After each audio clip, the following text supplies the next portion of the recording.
Ayan po mga kababayan, ang daming tanim ditong gulay. Oh. May kamatis. Ayan, at galing naman. Oh. May talong. Oh. May talong din.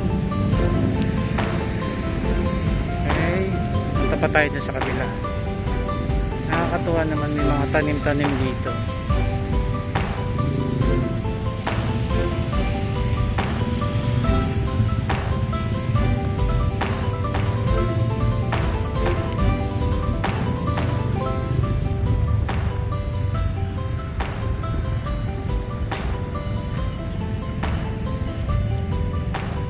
Naalala ko sa probinsya ang mga bakod-bakod yan, mga espasyo napapakinabangan, nagtatanim ng mga gulay, ng kamatis, may talong, may talbos ng kamote. Ayan. Tapos may pechay.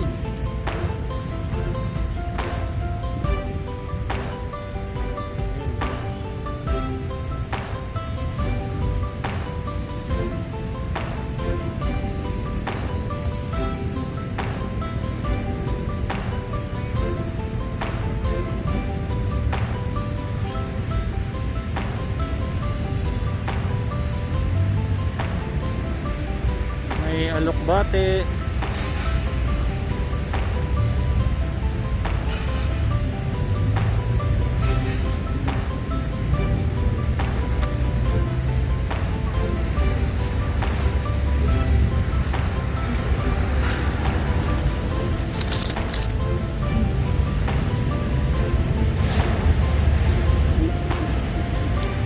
Alright, dito lamang yan sa Baywalk.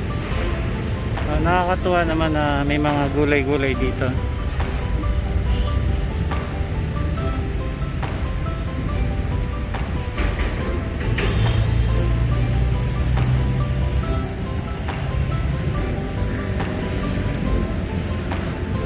Hindi naman kalakihan yung space, pero kahit paano napakinabangan yung lupa rito. So habang hindi pa nagamit ng government, ayan, may mga gulay rito na natutuwa lang tayo dahil kamatis, kahit pa paano meron silang mapipitas na kamatis. May talong,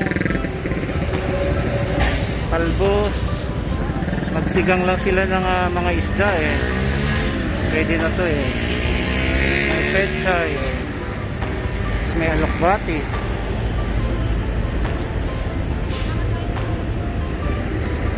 So ito ano kaya to, no? Parang yung gumagapang, kailan natuyot na yan.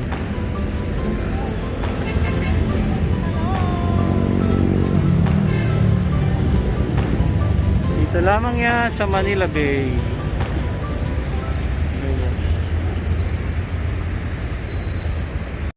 Para si kuya yung nagtanim nito mga gulay.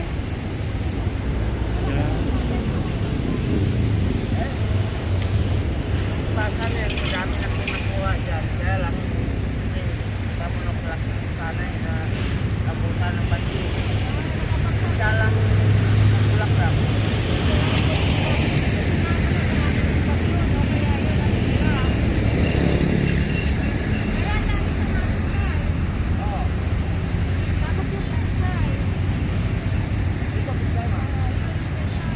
Kuya, paano yan?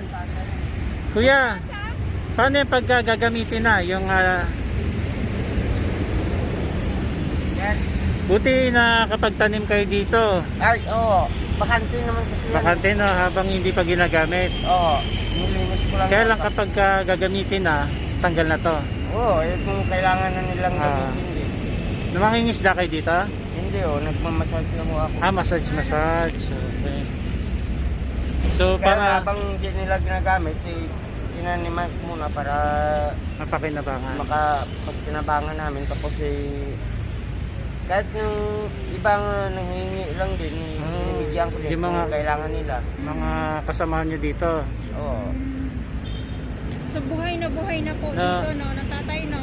Oo, So yung isda, di nyo napoproblemahin kasi marami dyan makukuha. Oo. Tapos dito talbos na kamote lang, okay na. Oo, talbos. Saka ito, kamatis ko pag mahinog na yan. Kamatis na. magamit ko na naman yan. Ang palaya ko nga, namatay na yun. Palaya. Yung gumagapang. Oo. Yan, sana yun, nagbubunga pa sana yun, kaya lang inabutan niya ng bagyo. Kaya namatay na rin siya. Mga ilang buwan yung inalaga niyan? Ngayon, matagal-tagal na kasi nagpalit-palit na yan dyan ng tanim. Dito dapat may sitaw pa nga yan dito. May sita pa. Oh. Ngayon, pinalitan ko ng sitaw pero hindi pata na buhay. Pero Oo, ito yung na mga tayo, butas na yan. mustasa? Mustasa ho yan, ma'am. Ito mustasa. Ano? Eh, pinapabulaklak sana yan, parang isa lang yung bulaklak. Pag gusto mo magsigang, kuya, Oo, okay na. May talong naman dyan. Kaya lang, okay ako, ganun din, natamahan din Oo. ng alon yan. Tapos, ayun, talong. Bumalik ko sana yung So habang hindi mo na ginagamit, pakinabangan nyo muna yung lupa. Para kahit pa paano may mapitas-pitas kayo ditong gulay. Na, Tsaka pulis yung nagbigay sa atin ng mga buto. mga buto pang panilinis pa daw. Oo. Ganun muna para mapagkinabangan. Kakatuwa, no? May mga gulay dito sa Manila Bay. Hindi lang yamang dagat, kundi yamang bukid. Oo. Ayan, Oo. talaga naman. May mga gulay. May bahay kubo na, no? At meron pang mga isda dyan. Kompleto talaga. Paano yun, sana dapat yung malunggay ko na, mga buhay, pag nabuhay yan, pag kinabangan ko, saka yung dito din. Ayun, malapit na yun eh. Buhay na yun. Ano? Mga isda yun. So pag may nanghingi sa iyo, kuya, Bigyan ko din. bigyan mo na lang na. Oo.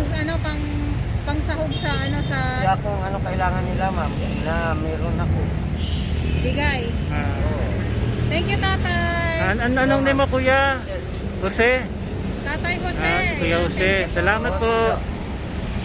Si Kuya Jose nagmamassage dito at dito lamang naman siya. Nagtanim siya ng mga gulay. Para habang hindi pa daw ginagamit, hindi mapakinabangan daw yung lupa. Tapos pagka kailangan na ng government, hindi ganun po. Okay naman daw sa kanya.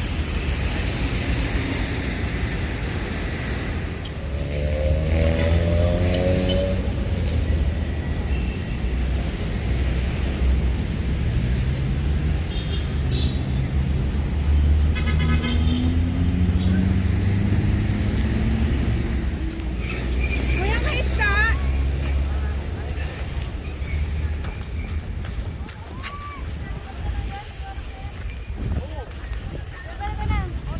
Daming huli.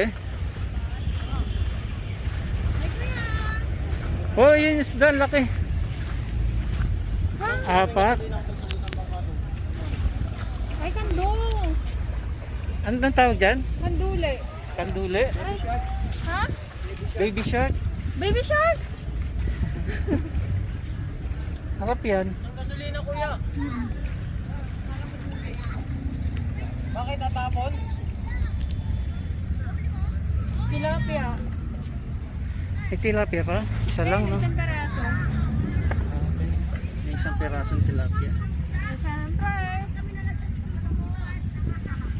Nandito tayo sa Manila. Bye! At may mga Naliligo. malinaw. Kasi ngayong tanghali.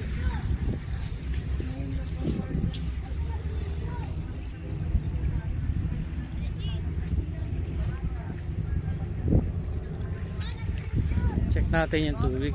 Linis. Linaw.